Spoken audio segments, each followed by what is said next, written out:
बीमारी का स्किज़ोफ्रेनिया की जो बात करें तो जब आपके सिम्टम्स अबनॉर्मल सिम्टम्स खास करके हैलुसिनेशंस वगैरह स्टार्ट होते हैं, आपको चीज़ें दिखाई देनी शुरू होती हैं, फिर सुनाई देनी शुरू होती है, तब फिर ये पेशेंट्स साइकियाट्रिस्ट के पास जाते हैं और तभी उनका डायग्नोसिस होता है उनके कंसल्टेशन से कि स्किज़ोफ्रेनिया बीमारी, फिर उसका इलाज स्टार्ट होता है। लेकिन जो पेशेंट था क्या इंडिया में पहले से रह रहा था, क्या बाद में अभी जो आपको 1.5 महीने से पहले? नहीं, अभी 1.5 महीने के बाद ही आया है। जैसे मैं न्यूरो सर्जन हूँ, वो साइकियाट्रिस्ट के पास अपने कंट्री में दिखा रहा था, उसने काफ़ी और कंट्रीज़ भी विज़िट किए थे। इंडिया में वो मेडिकल टूरिज़्म के तहत आया था कि अपने ऐसी बीमारी है, तो उसने काफ़ी जगह पे पता किया था, तो फिर उसका इलाज का फिर हमने उनका। आप मजे से कर रहे थे इस तरह की? हाँ, सर, जिस तरह आपने बताया कि अब तक ऐसे 13 ही ऑपरेशन हुए, यस।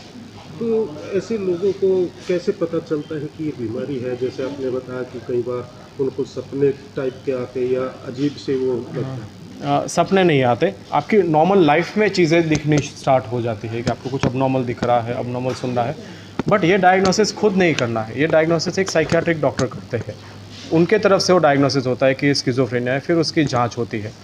और ये 1-2 दिन, 1 हफ्तों या कुछ महीनों की बात नहीं, ये सालों तक इसकी ट्रीटमेंट वगैरह चलती। आप मेडिसिन से ठीक भी होते हो, जब ठीक नहीं होते, ज़्यादातर पेशेंट्स मेडिसिन से ठीक हो जाते हैं, बट मेडिसिन के से जो ठीक नहीं होते उनको हम ट्रीटमेंट रेजिस्टेंट स्किज़ोफ्रेनिया बोलते हैं। उसमें फिर आगे फिर और हमें ऑप्शंस ढूंढने पड़ते हैं, क्योंकि आपके पास मेडिसिन का तो ऑप्शन है नहीं, उससे तो हम ठीक नहीं हो रहे, फिर हम उसकी ऑल्टरनेटिव थेरापीज़ के ऊपर हमें आगे करना पड़ता है। एंड क्योंकि हमारी अंडरस्टैंडिंग बड़ी है कि DBS सर्जरी जो है और भी ब्रेन सर्किट्स में काम की गई है, तो यही सर्किट्स हम जो यही सर्जरी अगर स्किज़ोफ्रेनिया के सर्किट्स में भी काम हो तो वही उसमें असरकारक हो सकती है। इंडिया में ये पहला ऐसा ऑपरेशन? इंडिया में ये फर्स्ट सर्जरी है जो स्किज़ोफ्रेनिया के लिए की गई तो है। इसका कितना खर्चा आ जाता है? 10 से 12 लाख रुपए खर्चा होता है इसका। तो कितनी लाइफ टाइम बढ़ जाती है उसकी, कि या दोबारा फिर ऐसा कुछ हो सकता है? नहीं, स्किज़ोफ्रेनिया से आपके सर्वाइवल को खतरा नहीं है, आपकी लाइफ कम नहीं होती, आपकी क्वालिटी ऑफ लाइफ ख़त्म होती है, तो आपकी क्वालिटी ऑफ लाइफ इमीडिएटली ठीक हो जाती।